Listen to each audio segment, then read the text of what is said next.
The morning Tom's life changed for the second time. The sky was already bone-white with heat and the ground was cracked in long, dry lines like the land itself had given up trying to hold together. He wasn't paying attention to any of that. He was watching Ghost. The German Shepherd had stopped walking. Not slowed, not paused to sniff something on the ground. Stopped. Both paws planted. Body absolutely still. And that was wrong. Because in 7 years of walking this same stretch of Sonoran Desert every single morning, Ghost had never once stopped like that. He moved through heat, he moved through wind, he moved through the kind of silence that makes a person feel like they're the last human being on Earth. He never stopped. Tom pulled up behind him without a word. That was the first rule he'd learned as a K9 handler, and it was the only rule he'd never broken. When the dog stops, you stop. You don't ask why. You don't push forward. You wait, and you trust what you can't yet see. Ghost's ears were forward. Not rotating, not scanning. His nose wasn't moving in those short pulls that meant he was still sorting through competing scents. It was locked on one thing. His tail was level, not raised, not tucked, just straight out behind him, which in Ghost's particular language meant the highest kind of serious. Tom had seen that tail position maybe 3 or 4 times in his life, and every single time it had preceded something that changed the situation completely. Tom looked at the ground ahead. There was nothing.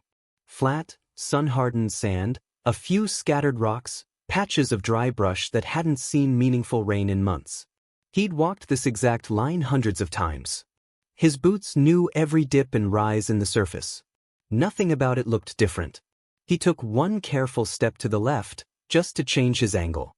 Ghost turned with him instantly and pressed his body sideways into Tom's legs. Not aggressive. Not biting, not snapping. Just a full, deliberate block.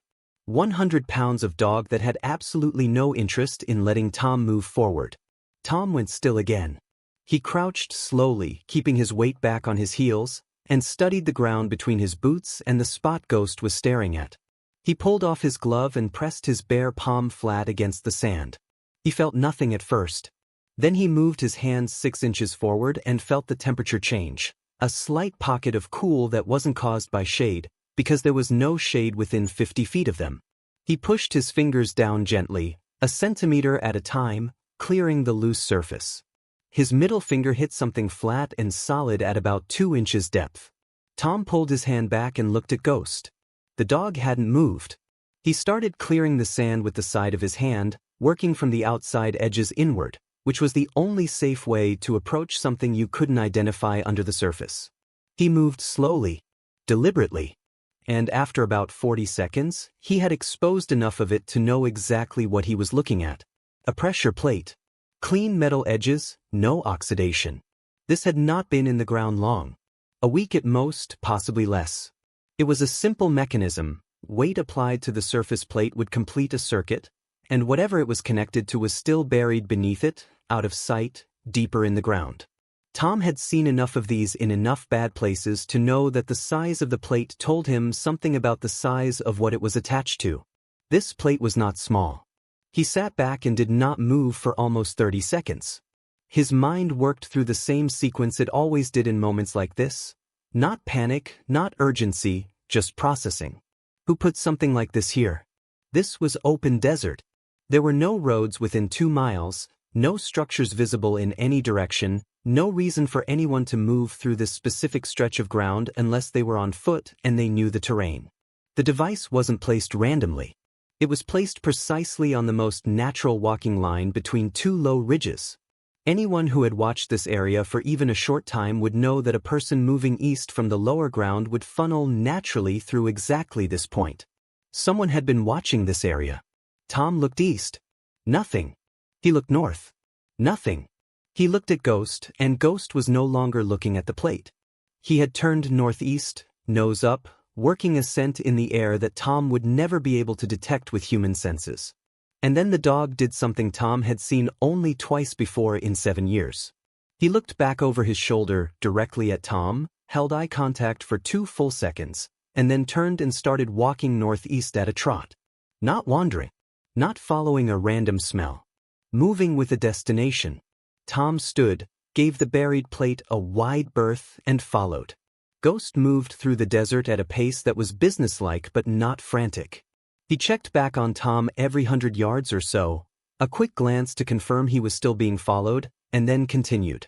They moved northeast for about 15 minutes, the terrain rising slightly toward a broken rock formation that Tom knew well.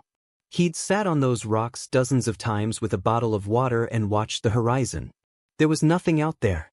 There had never been anything out there. Except now Ghost was heading directly toward the base of the formation, and the dog's body language was different from anything Tom could remember seeing. He wasn't scanning left and right the way he normally did. He was focused straight ahead, and there was a set to his shoulders that Tom could only describe as recognition. Like he knew what he was going to find before he found it. The smell hit Tom when he was still 20 feet from the base of the rocks. It wasn't explosive. It wasn't chemical. It was human. And specifically, it was the kind of human smell that came from someone who had been without water and food for days, who had been sleeping on bare ground, who had been sweating through fear and heat and pain. Tom knew that smell from field operations in places he'd spent years trying to forget. It was the smell of someone at the edge of what a body could take. Ghost slipped through a gap between two fallen rock panels at the base of the formation and disappeared inside. Tom followed carefully, turning sideways to fit through, and stopped the moment his eyes adjusted to the shade inside. It wasn't a natural space. The rock formation wasn't rock at all, not entirely. There was a structure here. Prefabricated panels, the kind used for field shelters, had been set between and against the natural rock, then covered with decades of sand and debris until from the outside it looked completely natural. The structure had partly collapsed inward, 2 panels down, one corner open to the sky, but a section at the back was still intact, and in that section, tucked against the remaining wall with his back to it and his legs extended in front of him, there was a man. Ghost had stopped 3 feet from him. And here is what Tom did not expect. Ghost was not pressing against the man. Ghost was not showing comfort or recognition of a friend. Ghost was standing with his weight slightly forward, his mouth closed, and the low sound coming from his throat was not a bark. It was a growl. Controlled, sustained, and precise. The man's eyes were open. He was looking at Ghost, and he was completely still, not because he was unconscious, but because he understood that staying still was the correct response to what was in front of him. Tom looked between the dog and the man. Ghost. Hold. The growl stopped, but Ghost did not relax. He stayed exactly where he was, watching. Tom moved to the side, putting himself at an angle where he could see both the man's hands and his face. The hands were empty and visible, resting flat on the ground beside his legs. The face was covered in 4 or 5 days of dust and sun and dried blood from a deep cut above the right eye. The lips were cracked and white. The man was dehydrated to a serious level. But the eyes were aware, focused, tracking Tom as he moved. "Don't move," Tom said. "I'm not moving," the man said. His voice was barely a sound. Dry, cracked, barely enough air behind it. But there was no panic in it. That was the strange thing. A man in this condition, stumbled upon in an abandoned structure in the middle of the desert, should have been either unconscious or terrified. This man was neither. Tom kept his eyes on the man's face and kept coming closer by inches, reading every micro-movement, the set of the jaw, the direction of the gaze, the tension in the neck. None of the signs of aggression or deception that he'd been trained to identify. Just exhaustion. And something else he couldn't immediately name. He got close enough to see the man's face clearly. And the floor dropped out of everything Tom thought he knew. He knew this face. Not from recent memory. From something older. From the part of his memory that he'd spent 3 years deliberately not visiting. The part that lived behind a door he'd kept shut because opening it meant going back to the worst year of his life. He knew the jaw, the particular line of the forehead, the way the eyes were set slightly deeper than most people's. He knew this face from a briefing room in a forward operating base in a country Tom no longer allowed himself to name. Sitting across a folding table in a chair that was too small for him, looking at a projected image and a typed summary. A name on a list of personnel supporting an operation that had been given a classification level so high that Tom, as the K-9 handler attached to the unit, was only given what was considered need to know. The name had been Raymond Decker. Intelligence Coordinator. The man who had built the operational picture for the mission that had taken Tom's entire unit into a valley they were told was clear, against a position they were told was lightly held, against a threat assessment that turned out to be wrong on every single significant point. 8 men had gone into that valley. Tom and Ghost had come out. The other 6 had not. Ray Decker had been officially declared dead 4 months after the operation, in what was reported as a vehicle accident in a location Tom had never been able to find any record of. The death had been clean, official, and completely unverifiable. Tom stood above him now and could not speak for almost 10 seconds. Ray's eyes were locked on him, reading him. He had recognized the recognition in Tom's face, and he knew exactly what it meant. "Carver," Ray said. Not a question.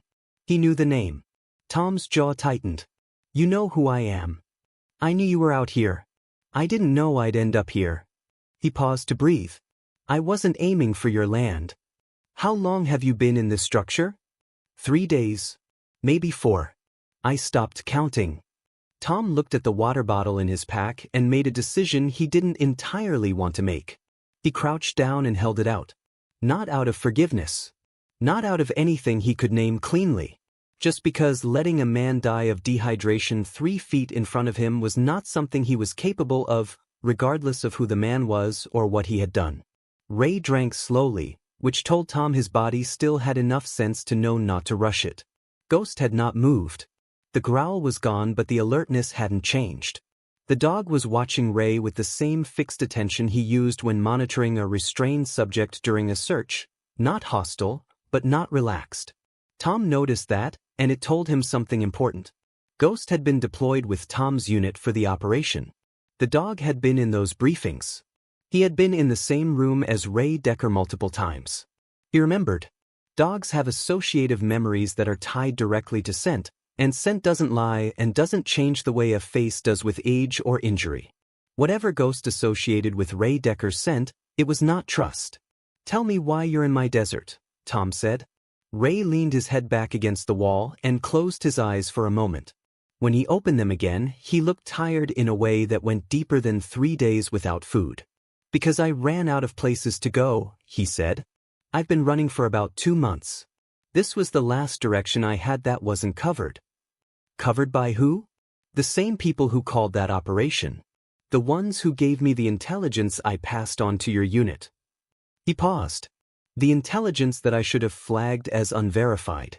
That I knew was incomplete. That I passed on anyway because I was told to. The air in the structure felt different after that sentence. Tom held very still. "You knew it was wrong," he said. The words came out quiet and flat, because there wasn't enough room in his chest right now for volume. "I knew it was uncertain," Ray said. "There's a difference, and I've spent 3 years trying to convince myself that difference meant something. It doesn't. I knew the source had reliability questions. I passed it as confirmed because the people above me needed the operation to happen on that timeline, and flagging the intelligence would have delayed it." He looked directly at Tom. "I made a calculation. I was wrong. And I knew within 48 hours that I was wrong, and the people above me knew too, and none of us said a word publicly." Tom stood up. He turned away and looked at the collapsed section of the structure, the open corner where the sky was visible. He put his hands on the top of his head and breathed. In through the nose, out through the mouth. 4 counts in, 4 counts out. The way the military psychiatrist had taught him during the 8 months of treatment after the operation. The breathing technique that had kept him from coming apart in a dozen different moments over the past 3 years. Ghost came to him. The dog left his position near Ray and pressed against Tom's leg. Just contact. Just weight and warmth and presence. The same thing Ghost had been doing since the beginning, showing up when Tom needed grounding without being asked. Tom dropped a hand to the dog's neck and held it there. He needed 60 seconds. He gave himself 30, because the situation did not have 60 to spare. "Why are people coming for you now?" Tom said, still facing away. "The operation is being reviewed. Internally. There's a process that started 8 months ago that's looking at intelligence failures during that period. My name is on documents. The people who gave me the directive to pass that intelligence are still in positions where that review can destroy them. As long as I'm alive and findable, I'm a risk to them. He paused. So they decided I stopped being findable. How many of them? At least 2 people ordering it. The people executing it, field contractors, 2 or 3, I've seen them twice and lost them both times. They're competent. They've been running this region in a pattern for about 3 weeks. Tom turned back around. Is that what that plate is? Out on the eastern line? Ray's eyes sharpened slightly. You found it. Ghost found it. I almost walked onto it. Ray closed his eyes again briefly. They've been mapping movement patterns in this area. I didn't know about you. I didn't know they'd extended the grid this far west. He opened his eyes. I'm sorry. Tom didn't respond to the apology. He was already thinking about other things, because Ghost had just done something that pushed everything else to the back of his mind. The dog had moved to the gap in the structure's eastern wall, the partial opening where the roof had come down, and was standing there stiff-legged with his head just outside the gap, looking south-southeast. His tail was flat. His ears were fully forward. His weight was shifted to his front legs. Tom crossed to him in 4 steps and looked through the gap without putting his head through. South-southeast, roughly a mile and a half out, there was a dust trail. Moving slow and low, the kind of dust trail that a single light vehicle makes when it's moving at reduced speed. Moving carefully. Not in a hurry, which was its own kind of alarm, because in this environment, the only reason to move slowly was if you were looking for something and you didn't want to announce yourself. Tom pulled back and looked at Ray. Can you stand? With help. Tom crossed to him and pulled him up by the forearm. Ray was heavier than he looked, which meant his body hadn't broken down as far as it might have. He found his footing and stood, keeping his left leg partially offloaded. The right was carrying weight, but it was working. We go north, Tom said. Not east, not west. North, along the base of the rock shelf where the ground is hardest. Do you understand? Yes. Don't talk unless you have to. Don't stop unless Ghost stops. Keep your eyes on the dog. Ray nodded. They went out through the south gap and turned immediately onto the rock shelf, which ran north for about 400 yards before breaking into open ground. Tom set a pace that was fast enough to matter, but not so fast that Ray's compromised leg would give out in the first 5 minutes. Ghost moved ahead of them, staying close, no more than 15 feet out, and checking back constantly. Not out of uncertainty. More like he was managing the group, making sure no one fell behind. Tom watched the terrain ahead and kept his peripheral vision on Ray. The man was moving with determination. Not complaining, not asking for rest, not doing any of the things that unprepared people in pain tend to do. Whatever else Ray Decker was, he had field discipline. Tom filed that away without deciding what it meant yet. After 8 minutes on the rock shelf, Ghost stopped. Tom pulled Ray to a halt with one hand and crouched. Ghost was looking east, ears rotating in short sweeps. The dust trail from earlier, if they'd continued east, they would have intersected it within the next 200 yards. But it wasn't coming toward them. It had stopped. That was almost worse, because a moving threat has a predictable vector. A stopped threat is reading the environment, and a threat that's reading the environment was going to notice the same things Tom was noticing: the disturbed sand around the old structure, the way the rock shelf showed fresh scuff marks from boots. They had maybe 15 minutes before the people following that dust trail found the structure and understood what it meant. Tom looked north. The rock shelf ended, and then there was a long flat stretch, maybe 300 yards of open ground with almost no cover. On the other side of that open ground was a low ridge with enough scrub brush and rock to disappear into. Tom's property was another 40 minutes north of that ridge. But crossing 300 yards of open ground was a problem, because if there was a second vehicle, and there often was, in a 2-person operation, one searching, one watching, that second vehicle would have the elevation and the sight lines to see movement across open ground very clearly. Tom had to make a decision with incomplete information. That was nothing new.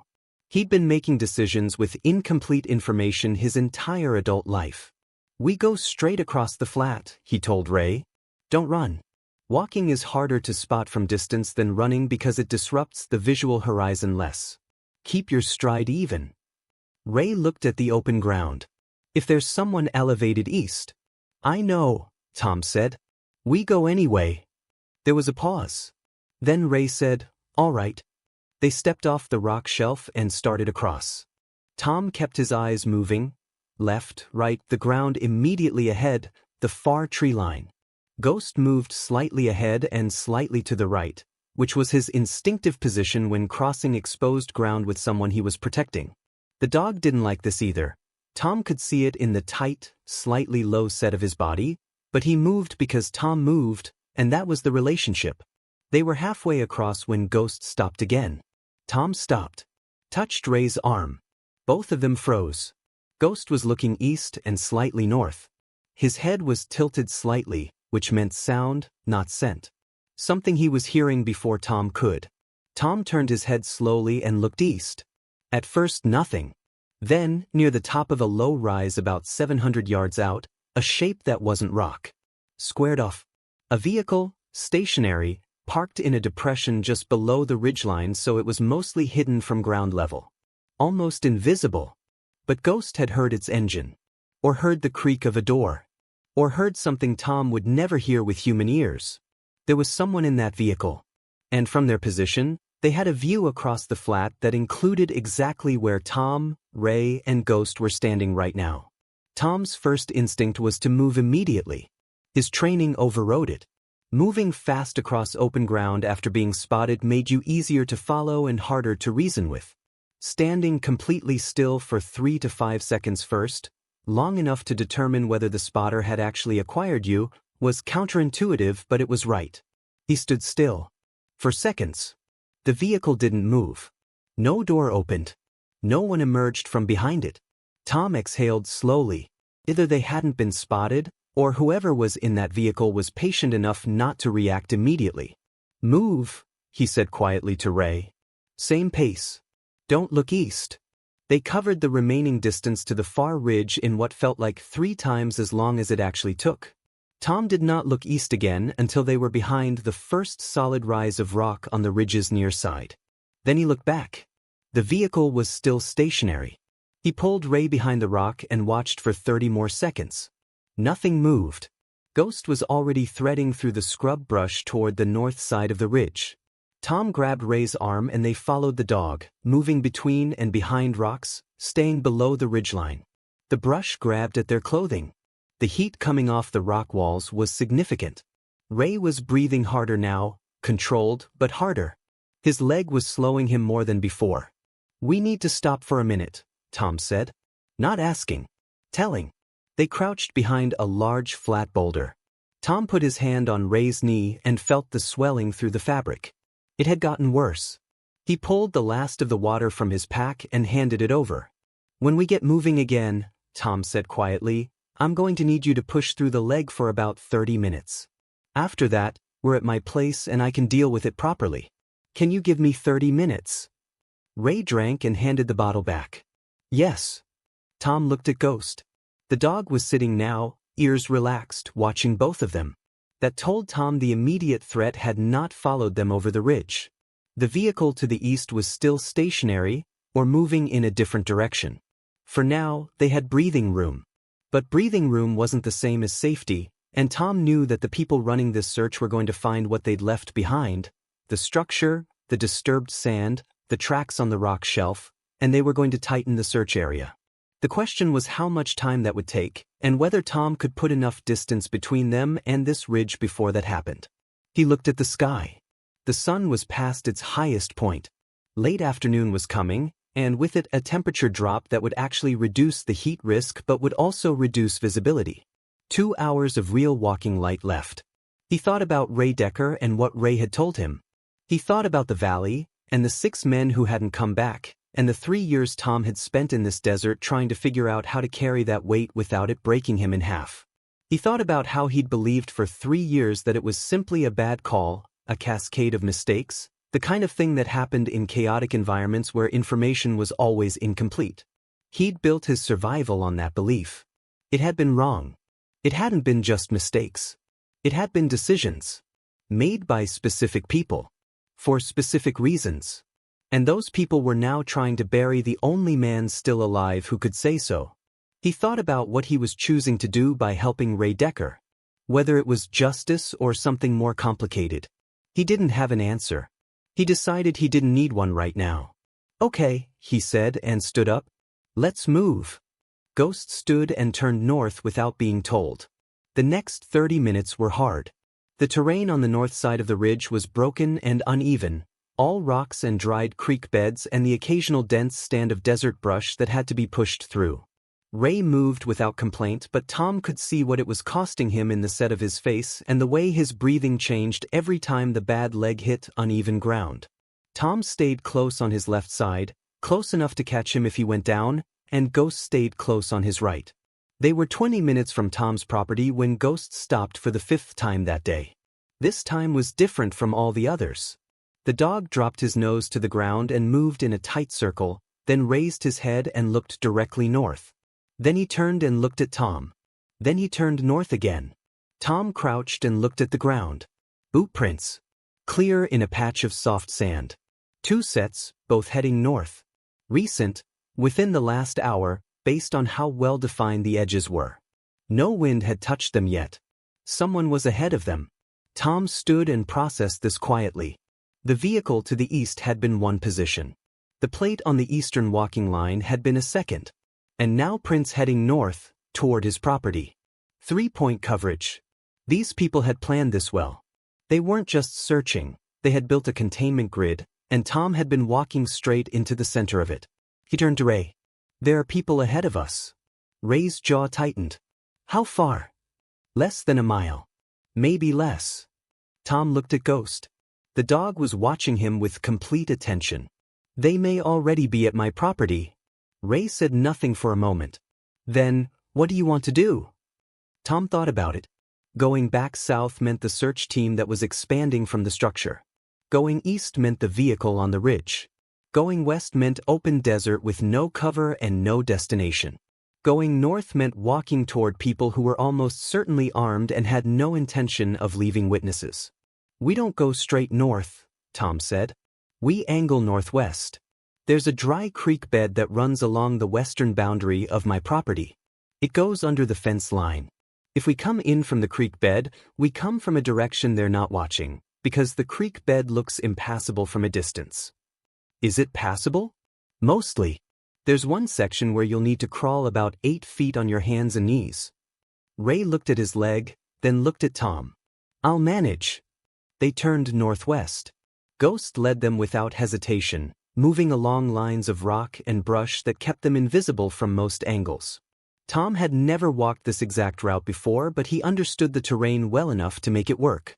The creek bed appeared after 12 minutes, a deep, narrow depression worn into the desert floor by decades of occasional flash floods, its walls hard and pale, its bottom strewn with smooth, flat rocks. Ghost dropped into it without breaking stride. Tom helped Ray down the 3-foot drop from the edge, and then they were inside it, invisible from the surrounding flat ground. The creek bed went northwest exactly as Tom had expected. They moved along it in a single file, Ghost first, Tom behind Ray so he could catch him if the footing gave way. The walls on either side were high enough that Tom couldn't see the surface, which meant no one on the surface could see them. He heard them before he saw any sign. 2 voices, low and short. Coming from the north, from above the creek bed's left wall. Tom put a hand on Ray's shoulder and they stopped. Ghost froze at the same instant. The voices weren't panicked. They were communicating in the clipped, functional way that people with tactical training communicate when they're executing a search pattern. Moving left to right above them, parallel to the creek bed. Staying on the surface. They couldn't see Tom, Ray, and Ghost from there. But if they moved 30 feet north and looked down into the creek bed at the right angle, they would. Tom pressed himself against the right wall of the creek bed and held Ray against it with one hand. Ghost pressed flat against the same wall without being asked. The voices moved, getting closer, then stopping. A pause that lasted about 20 seconds, which was long enough to be deliberate.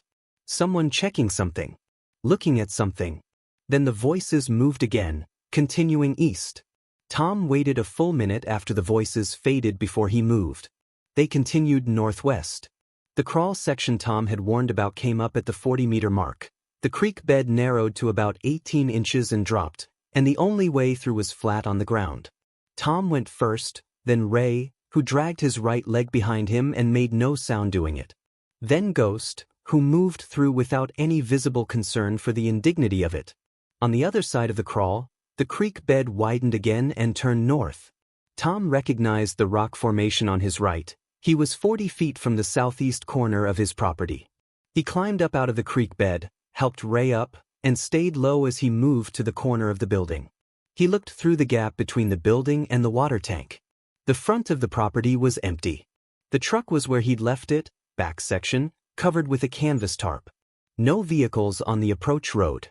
He scanned the full visible arc. Nothing. The two people above the creek bed were the team's containment element.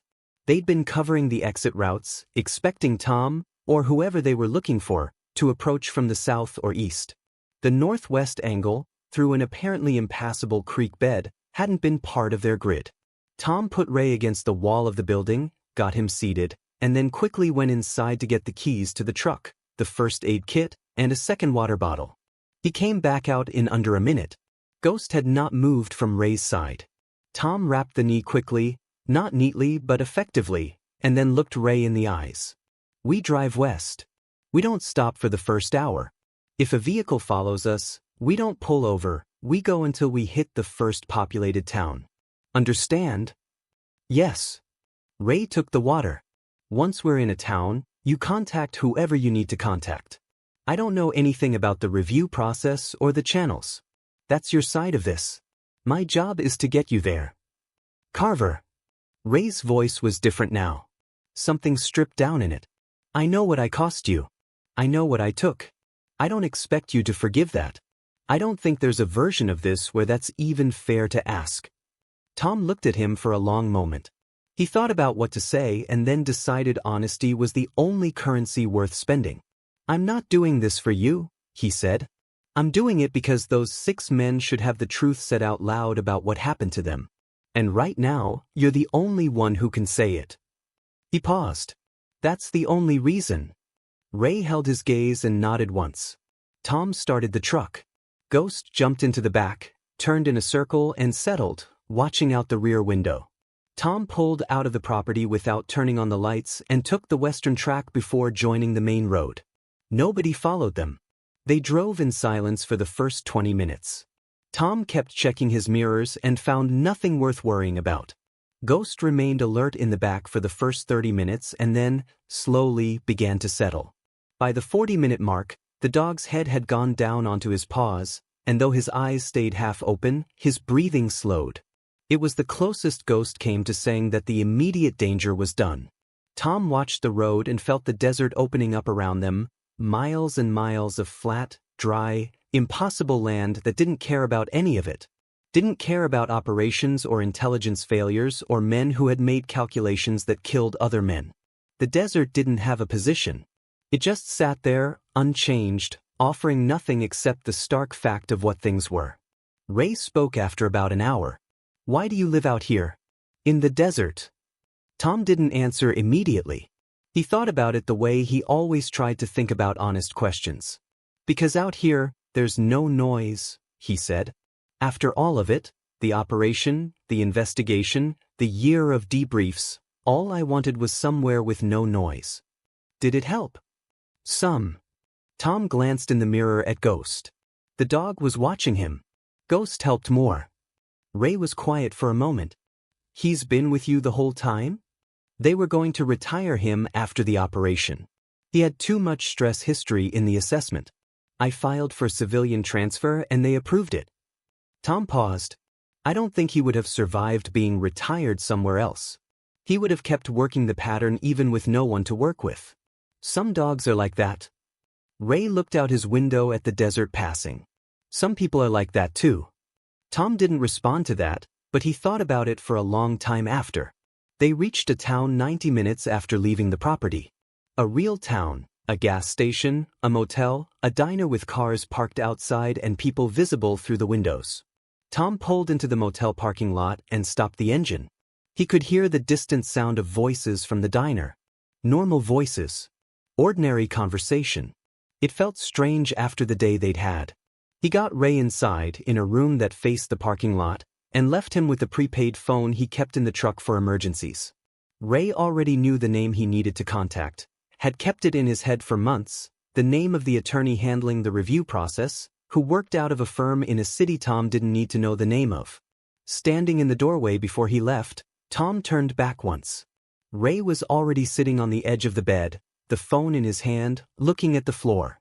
He looked like a man who had been carrying something enormous for a long time and still wasn't sure if putting it down was going to make anything better. Maybe it wouldn't. Maybe the truth coming out would change nothing about the valley, or the 6 names on the memorial wall Tom had never gone to visit. But Ghost had stopped walking this morning, and everything that followed had led here. Tom said nothing. He left. He drove back toward the property in the dark. Ghost was in the passenger seat now, leaning slightly against the window with his head on his paws, his eyes still half open, watching the dark road ahead. Tom drove with both hands on the wheel and let the silence sit with him the way it always did on the long drive home. It was different from this morning's silence. This morning the desert had felt empty. Tonight it felt like something had shifted, not resolved, not fixed, but shifted.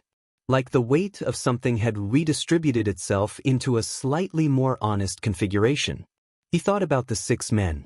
Their names, their faces, not the faces from the briefing file photographs but the actual faces, the way they looked in the field, tired and dusty and matter-of-fact about all of it. He didn't let himself visit those memories often. Tonight felt like the right night for it. Like paying a debt he'd owed for a long time. He reached his property and parked the truck around back. He sat in the cab for a few minutes without getting out. Ghost sat beside him and waited. Tom thought about the trigger plate still buried in the desert 3 miles east. He would report it in the morning, anonymously, through the right channel, in a way that would bring the right people out to deal with it. He'd done things like that before and he knew how. He thought about the 2 people who'd been above the creek bed, moving through his land. They'd be gone now, their principal target had slipped the grid, their search had come up empty. People like that didn't linger when a job went wrong. They moved. They waited for new instructions. Whether those new instructions would bring them back was a question Tom could sit with. It was an open question, and in his experience, open questions were better than closed ones, because a closed question stopped you from thinking and a closed question was how people got into positions where they didn't see what was coming. He got out of the truck. Ghost jumped down and immediately moved to the east side of the property, walking the perimeter the way he did every night. Tom watched him go and make the loop. South wall, west wall, north wall, east wall, methodical and steady, checking everything, filing it all away in whatever internal system the dog used to map his world. Ghost came back and sat in front of the door. Tom opened the door and they went inside. He didn't turn any lights on for a few minutes. He sat in the chair in the main room and let his eyes adjust to the dark and let the day settle. Ghost lay down on the floor nearby, stretched full length, and exhaled a long, slow breath. Outside, the desert was quiet. Wind moving over sand. Somewhere far off, the call of something nocturnal, brief and then gone. The same sounds Tom had heard every night for 3 years. The sounds that had become the closest thing to comfortable that he knew. He thought about Ray Decker making a phone call in a motel room 90 minutes away. Whether the call would go through, whether anyone would listen, whether the truth about a valley and a bad intelligence call and 6 dead men would ever become something other than a classified file with a redacted summary. He didn't know. He'd probably never know. Things like that moved slowly and behind closed doors and the people in the middle of them rarely saw the full result. But he'd made a choice today. In a collapsed structure in the desert, with a man his dog didn't trust, and 6 names pressing on the inside of his chest, he'd made a choice. To do the thing that moved toward truth rather than away from it. Not because it was clean or comfortable or morally simple, it wasn't any of those things, but because the alternative was to let the whole thing stay buried, out of sight, under the surface like a pressure plate in dry sand. And Tom knew what happened when things stayed buried. He reached down and put his hand on Ghost's side. The dog was asleep, breathing slow and even, one paw stretched forward, ears relaxed for the first time all day. Tom sat in the dark with his hand on the dog's warm side and thought about nothing in particular for a while. Not the future, not the past. Just the weight of the moment, the sound of the wind outside, the the steady breathing of the animal that had saved his life this morning without asking permission or needing recognition. He thought about what kind of loyalty that was, the kind that didn't need to be asked for or explained.